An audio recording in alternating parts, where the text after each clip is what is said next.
ጉዴ ፋውል እኔ ብዬ ነበረ። እኔ ከዚህም በፊት ግን ስማውል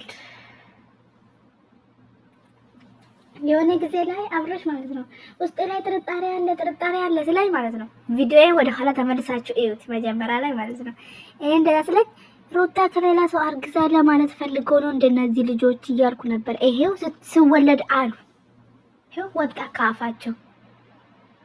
ሩት አብረሽ ጥያቄ የፈጠረበት ነገሮች አለ እያሉ ነበር። ምን እንደሆነ አላውቅም። ዛሬ ላይ ደግሞ ልጁ ያንተ አይደለም ከሌላ ሰው። አረ በመድኃኒዓለም ከነዚህ ልጆች ህይወት ውጡ እስቲ። እኔ እኮ ዛሬ ጧት እኮ ብያለሁ። እዩ እና ብሩክ አቤል የምትባሉ ከነ ሄርሜላ ጋር ከሩታና አብረሽ ህይወት ልቅ በሉ እስቲ በጌታ ስም። ምንድናችሁ እናንተ?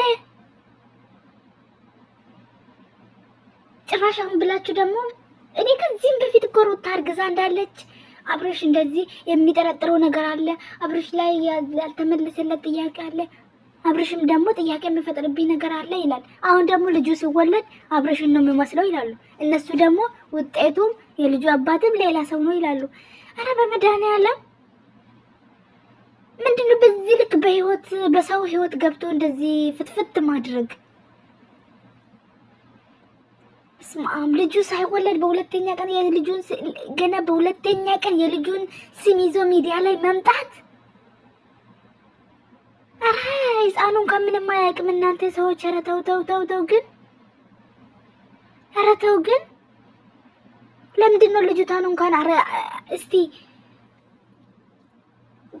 ወልዳ በራሷ ገና በሁለተኛ ቀን እሷን እንኳን አይምሮዋን አትመርዟት። ከሷ ህይወት እንኳን ውጡ። ትንሽ እንኳን መረጋጋት አትችሉም እንደ እናንተ? ከዚህም በፊትም እኮ ጠርጥር ያለው ማርያምን የሆነ ቪዲዮ ላይ ሰርቻለሁ እኔ ከዚህም በፊት ማለት ነው። እንደዚህ ነገር ጠርጥሮ ነው እነሱ ልጁ የአብርሽ አይደለም በማለት ነው።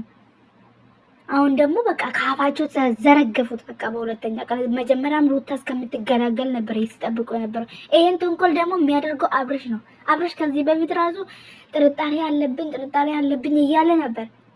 ጥርጣሬው ምንድን ነው ሳይናገር ቀረው። ግን አሁን ሲወለድ ደግሞ በነ ብሩክ በኩል መጣ ጥርጣሬው አውቆ አይዶን ነው። ብቻ እኔ ፈጣሪ ብቻ ይወቅ። ግን እቺ ልጅ አታሳዝናችሁ? ትታረስ እስቲ በሰላም ተዋት።